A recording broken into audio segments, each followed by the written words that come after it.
Namaskar. You are most welcome in the studio of NIOS. Today we are going to study annual planning and unit planning for EVS. Myself, Dr. Preeti Pandey, an Indian.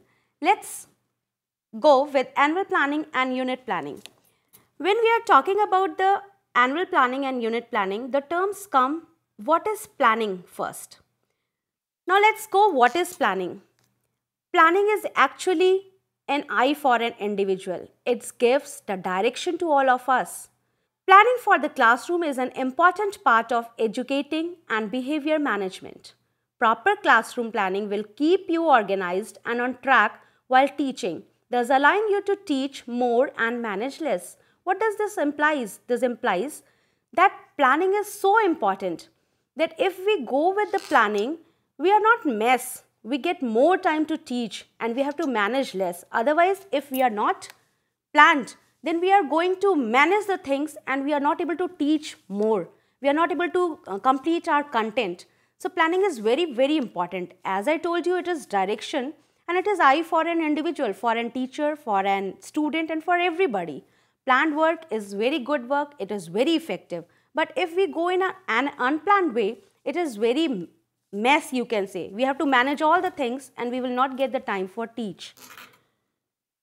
Now, how is planning done? Planning is done from whole to part. As we see, we have to plan from whole and then we have to go to the part. And in whole, the first comes annual plan and the second comes unit plan and the third one is lesson plan.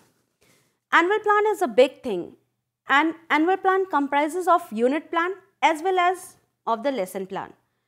Now, what is annual plan? Annual plan is a plan which gives the whole data of the year. Say we are talking about the school or we are talking about the EVS subject, then we will go for the session which is current session.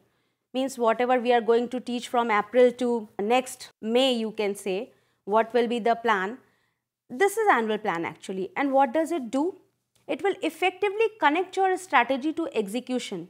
Means whatever you think you can do, if you plan it very well, you will be able to execute it very properly and in a very good fashion. But if you are not planned, you are having lot of strategies in your mind, but you cannot execute it properly. It will again all mess. It also helps. Annual plan help us to align everyone in the organization around a handful of priorities. Means what to do first, what to do second, what to do at the last. This all is proved by the annual plan and we can easily go through the annual plan. We don't have to decide it again and again, day to day, that what to do next, what to do first, what to do second. Now, since we are talking about the annual plan, so it is totally based on the calendar. First, you should be very clear about the calendar, that from which session you are going to start, what is your, some people start from January to December. But since we are talking about the schools and we have to go with the teaching and learning, so our session generally start from the April and after that we end it till March. So keeping into account the calendar, we plan our subject annually. There is no rigid or you can say a set format of annual plan. Annual plan is very flexible. Means you can prepare annual plan according to yourself. It doesn't mean that you have to be fixed in this format. But few things are very essential components of annual planning. What is that? That are working days, holidays, vacations, important scholastic activities, co-scholastic activities, examination. For example, if we are going to plan our activity of say April month, so we should know how much working days we are having in that. Then how much holidays we are having in that. Then is there a vacation in that month or not? Or since we are considering about the year, so we will go through the vacations which are falling in that year or in that session. After that, what scholastic activities you are going to organize? Suppose you are teacher of EVS, what scholastic activities you are going to organize, which tool you are going to conduct on which day, how you are going to assess your child and which tools and techniques you are using. Then whether you are taking your child to excursion, then how you will take him out and which day you are deciding for that. So these are very important activities, and these are all scholastic activities, academic activities which a teacher plan. Means she is supposed to do the demo on that day. Whatever she is supposed to do or he is supposed to do, they all decide, and it should be put equal weightage in the annual planning. The next one is core scholastic activities. Every school is having its core scholastic activities, sports day and annual function is there. So we have to give weightage to that also. And since teacher is part and parcel of all these things, so she cannot make her annual plan of any subject or any class without taking into consideration all these things. So core scholastic activities is also very important, and of the school itself as well as of the subject also. For example, I am an EVS teacher and I want to plan some core scholastic activities related to that. For example, I want that the kids should today go to the garden nearby and they should collect all the patterns of leaves from there. So this should be given weightage in the annual planning, and we should decide that on this day for this chapter we are going to do these activities.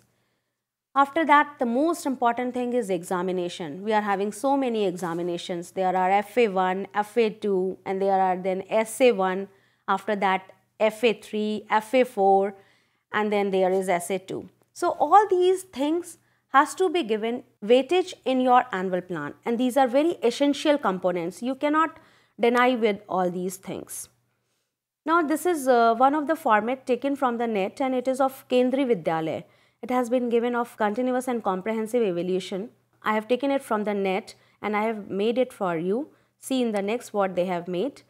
Here it is, they are having 6 columns, and first column is of month, second is of topic, third is of teaching aid, fourth is of evaluation and weightage, fifth is of objective of the topic, and the last one is objective of the subject. I am showing you this yearly plan or annual plan of Kendriya Vidyalaya, but it is not supposed that you are bound to make your yearly plan from this. You can make anyhow. As much creative you are, as much as you can make your annual plan interesting and creative. Now see, I have given one example for you all. We are starting our session from April. So here it is given the month, that is April. And what topic you are going to cover in April? Maybe unit 1 and unit 2, and it is also tentative. It's not like that if we have written unit 1 and unit 2 and we are bound to complete it. Yes, we may be on unit 2, we may be in the completion of unit 2. You can think of like this, but it is an approximation that you will complete this.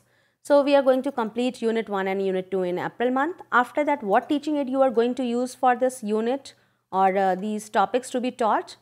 We are going to use chart and model, and we can make an excursion also, visit to a zoo nearby, because the second chapter is year to year and that is about the animals. Now how you are evaluating, which evaluation is going to be done for these 2 units? It is FA1, and how much weightage you are giving? Suppose the paper is of 50 marks, then we are giving 4 marks to this unit. And what about the second unit? It will also be evaluated in FA1, and how much marks you are going to give? It is given 6 marks. This is according to the chapter, according to the content, and the teacher has to decide it. After that, what are the objective of the topics? Whatever topic we are going to teach, there are some objectives of that topic. So here it is, they will be able, since first unit is of going to school, here they have discussed about the vehicles used in going to school. So the student will be able to learn about mode of transport in this chapter. They will be able to learn what type of mode we are using to come to school in different reasons. For example, these days we are having snow in Himachal Pradesh and Kashmir, that what they will use the mode, how they will go to school. and similarly what they are going to use in the desert area. So these type of things they will learn in this topic. And the second chapter unit is year to year. What they here they will learn about animals, means how are the animals, what body parts they have, what is the difference between pet animal, domestic animal and wild animal, and different things. And the next one is the most important, what is the objective of the subject. We are talking about EVS here, so then what will be the objective of the subject? It is they will be able to develop sensitivity towards use of vehicle, means we are using lot of vehicle in Delhi. We are having so much of pollution because everybody is using vehicle. Every person is having a four-wheeler or two-wheeler, which creates an pollution of the city. So they will develop sensitivity that we can pool the vehicle and other things also.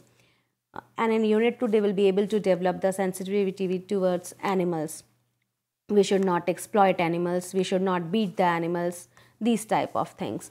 So this is the annual plan, and it was according to the Kendriya Vidyalaya of some school. The format was of Kendriya Vidyalaya, and the example I have given you how to make it. The next is, I told you that how much creative you are, it can be reflected in your annual plan. This is made by me, and you can see here, though we are having 6 columns only, but few things have been changed here. Means month is there, and then there is elaboration that how many working days you are having, how many holidays you are having, and how many vacations you are having in that month. After that, which unit you are going to teach or which topic you are going to teach. You can mention any one of them or both also. Next one is methodology, because it is very important. If suppose I told you I am teaching the chapter year to year, means it is about animals, and I am teaching by only lecture method, then it is sure that we will not require so much of time when we are teaching with a lecture method. But when we take the children to the zoo, then it will take more time. So methodology is very important, that which methodology, which method you are using to teach that topic or unit, and then only we can plan our annual planning, so that we may be able to decide that how much time we are going to teach that chapter or that unit. Then the next one is what are the objective you are going to achieve, means you can write it in a very pinpointed way, or you can write down which domain objective you are going to achieve, for example cognitive domain, affective domain, or whatever is there. Then what assessment technique you are going to use, means you are giving them puzzles, worksheets, or which type of question you are going to give for that unit, or which type of assessment technique you are going to use for that particular unit. And then there is some special activities if you are organizing for that unit. For example, if I take the children to the zoo, then it is in special activities of that unit. So we can plan here like this. And it totally depends on your creativity. You can add more columns, you can add more rows, you can add anything, whichever you like. Here is the example of that format. Suppose we are starting from April. In April, we are having 25 working days and 5 Sundays. Suppose we are having 5 Sundays in April, and it is 5 holiday. Vacation we don't have in April. And we are going to teach, since we are having ample of days, 25 days, so we can cover unit 1 and unit 2. And what is the methodology we are going to use? It is lecture method, it is constructivism approach, as well as I am going to do excursion with the students. Now, since I am using these type of methodology, that's why I will be able to complete only 2 units. If I would have gone with only lecture method, then I can complete unit 1, unit 2 and unit 3. So it's very important to write down the methodology also for annual plan of any particular subject. Now the next one is objective to be achieved. Which domain objective you are going to achieve by teaching that unit? Means you are going to a cognitive domain objective you are going to achieve, or affective domain objective you are going to achieve, or psychomotor domain, or only cognitive domain objective you are going to achieve. If in this unit I am going to achieve cognitive, affective as well as psychomotor, That's why I have written all the 3 domains objective here. But if you are going to achieve only one, say affective domain, then you write down only affective domain objectives, or you can specify also. But since we are having in detail unit plan and we have to explain there also, so here only we can write down like this only. Now the next one is assessment technique. Which assessment technique you are going to use, means you are using puzzles, question answers, worksheet or whatever, essay type question, or you are going to have some debate, or you are going to have some competition related to that unit, you can write down here. The next is special activities. What special activities you are going to do related to that chapter. For example, I told you that the second unit is related to the animals in the NCERT book of class 4th EVS. So I will have an special activities for my children, and that will be visit to zoo. So I have mentioned here that in April we are going to visit the zoo with our children. Now next comes unit plan. We have discussed annual plan, and unit plan is the part of the annual plan. As I told you, we are going from whole to part. The whole is annual plan and the part is unit plan, and lesson plan is part of the unit plan. What is unit plan? Unit plan has lessons along with an outline of its actual execution in the classroom. It contains both the subject matter and methodology of its delivery. See here in annual plan, we have written what methodology we are going to use, and it is not as much explained, but it is in brief there. But here in unit plan, you have to write down the detail of unit, means which topic you are going to teach of that unit and which methodology you are going to use. So here both is important, subject matter as well as the methodology. Their subject matter was not so important. Their days were important, methodology were important, and how much you are going to teach. But here the subject matter, the content is also as much important as the methodology of its delivery. Now in unit planning, first we have to write down the name of the unit, whatever the unit is. For example, since we are talking about the class 4th EVS, so the first chapter is going to school and the second chapter is year to year. In first chapter going to school, there are mode of transport by which students are going to school. So we can write down the subunits, subunit 1, subunit 2, subunit 3, subunit 4, and it is not necessary that you will be having 4 subunits. It depends totally on the content, it totally depends on the matter, subject matter. If you are having less subject matter, you can write down only subunit 1 and subunit 2. If you are having little bit more, you can write down subunit 1, 2 or 3, and if more than that, you can write down 1, 2, 3, 4, and you can write down 1, 2, 3, 4, 5 like this. It's totally depend on the content and subject matter. Here the format is most probably fixed, means these things has to be taken into consideration, and people make like this only. So here the format is little bit fixed, you can say, and it is confined. Here also we are having 5 columns. The first is of objectives, the second is of teaching points, the third is of teaching aids and methods, the fourth one is of teaching learning activities, which is again bifurcated into 2. One is teaching activities and the other one is learning activities. After that, the last column is of evaluation. It is again bifurcated into 2. Number 1 is classroom activities and number 2 is home activities. Now let's come, we have to write down first we will write down the unit name and then subunit of that. After that we will write down the objectives of subunits actually taken into consideration, or you can say that we will write down the objective related to that unit. For example, I told you our first chapter was going to school.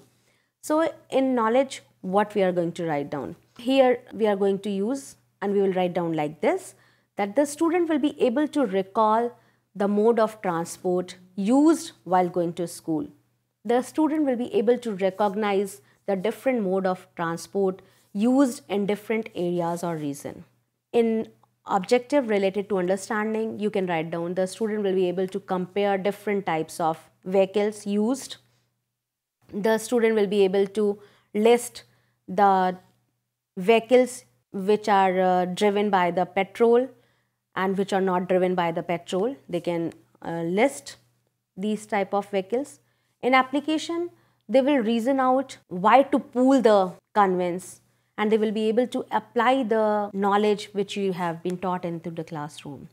In attitude, we will write down the student will be able to develop scientific attitudes towards the use of vehicle, and they will develop a positive attitude towards the use of a vehicle. Means we are not going to exploit it that I am very much rich, so I must have one car and I will go with that only, and my mother will go with another car. This type of attitude is not good, and we should discourage this type of attitude, and the student will be able to develop positive attitude. We think so, and we will write down like this. Now comes next, interest. In interest, we will write down the student will be able to read more and develop interest by reading more and more about the vehicles and use of the vehicles. After that, the next objective is a skill. The student will be able to draw the different types of vehicles. The student will be able to make project related to the pros and cons by using the different types of vehicles. These are the objectives which you can make. Now the next come to the teaching point. In teaching point, we are going to write down what teaching point you are going to cover of that unit.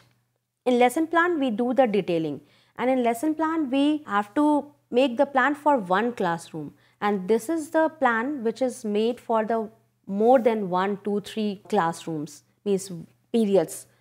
Suppose this unit is going to be covered in 3 periods, so this plan is for 3 periods. So it is not so much detail, but little bit of detailing is supposed to be done, but taking into consideration the unit only and not the topic. So here we are going to take into consideration the unit, that is going to school. Now come to the teaching point. The student, what will be the teaching point? Mode of transport. Then next, mode of transport in different regions, say example in desert region, in cold regions, in village region. These 2 teaching points will be taught in that unit. Now the next thing is teaching aid and method. What teaching aid you are going to use and which method you are going to use. So here we can write down that we are going to use lecture method as well as the demonstration method also. And teaching aid we are using as chart and models of different vehicles. And we can take them to the any other school by our school conveyance, so that they may enlist the vehicles seen on the road at that time. This method can also be used to teach this topic, and we have to decide it previously, so we can write down it here. Now the next one is teaching learning activities. What teaching activities you are going to do? Teaching activities are that activities which a teacher does into the classroom.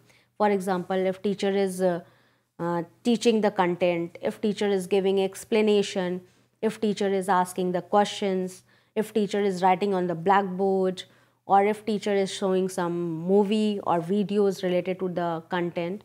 These all are the teaching activities, and this has to be written here.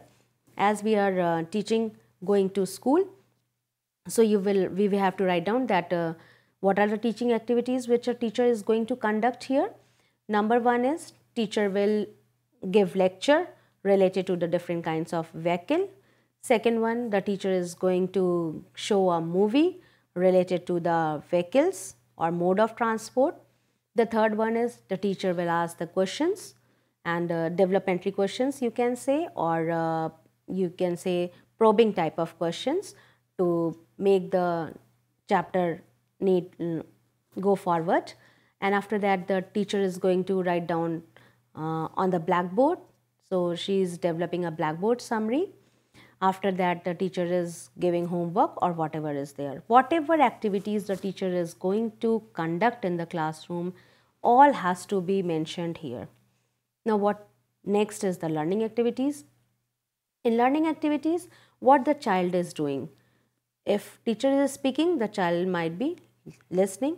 So then we have to write down the child is listening. Your student will listen. After that, when we are writing on the blackboard, the student will copy it. So we will write down, the student will copy from the blackboard. When we will ask question, student will give the answer. So we will write down, the students will answer the question. Now next is, what are the classroom activities related to the evaluation? Evaluation means whatever we are going to teach, it has to be evaluated. Means whether we are able to achieve the objective or not, whether we have achieved the objective or not, this has to be confined. So evaluation is done. Evaluation can be done in classroom also, and it can be given at home also. So what classroom activities you are going to conduct? Whether you are asking the question, whether you are going to organize a debate, or you are going to organize a discussion on this topic, on this unit in your classroom, you can write down on this in this column. For example, there is mode of transport, so we can write down that the teacher will conduct a debate on using the cycle as well as the car. And in home activity, we can ask them to make a scrapbook, make a project on use of different kinds of modes of transport, which people are using in desert area, snow area, or in village, or in urban cities, whatever are there, you can ask them to prepare, and we have to write down here very clearly. We have to mention it here. For example, if we talk about a different chapter, the second chapter is, for example, year to year. That chapter is little bit more big than the going to school. So what we are going to do here, we are having 3 subunits. Unit name is year to year, and the subunits are pet animals and domestic animal. The second subunit is wild animal, and the third subunit is, you can say, the difference between the animals and comparison of the animals used in desert region, in cold regions, and in village. Here we have to write down the objectives like this. Knowledge. The student will be able to recall different types of pet animals. The student will be able to recognize domestic animals. The student will be able to recall the names of the wild animals. The student will be able to recognize all the different wild animals. After that is understanding. Here we can write down, the student will be able to differentiate and compare between the domestic animal, wild animal, as well as the pet animals. In application, we can write down that the student will be able to apply the knowledge of exploiting the animals. Means we should not exploit the animals, we should not beat, we should not do rides on them. So the student will be able to reason out why we should not ride on the animals. Then there is attitude. The student will be able to develop and scientific attitudes towards animals. The student will be able to develop a positive attitudes towards the use of animals in bullock carts and in vehicles. Next is interest. The student will be able to develop interest towards the animals by reading more and more from the magazines. The student will be able to develop interest towards the animals by seeing videos and different things. The next is a skill. The student will be able to draw the different types of figures of the animal. They will be able to know the different part of the body of the animals, skins of the animals, and they will be able to draw that, and they can make the project of their different parts of the body. So in this way you can make a unit plan as well as the annual plan. Now what we have studied today, we will summarize it. We have gone through the annual plan as well as the unit plan. Unit plan is a part of the annual plan, and planning is very, very important for an individual, whether it is teacher, whether it is students. Without planning, we don't have direction. It becomes all a mess. So we should always plan the things and we should go with the plans only. And so annual plan and unit plan is very important for a teacher. First, we should decide in which month you are going to teach that topic or that unit and which methodology you are going to use. After that, we have to go through with the unit plan. In annual plan, the things are not so much described, but in unit plan, the things are in detail. And in lesson plan, the things are in more detail. So it is lesson plan is part of the unit plan and unit plan is the part of the annual plan. So we can go through with the annual plan and lesson plan as well. I hope you all understand what is annual plan and lesson plan, a unit plan. We will meet again. Thanks a lot. Thanks a lot to all of you.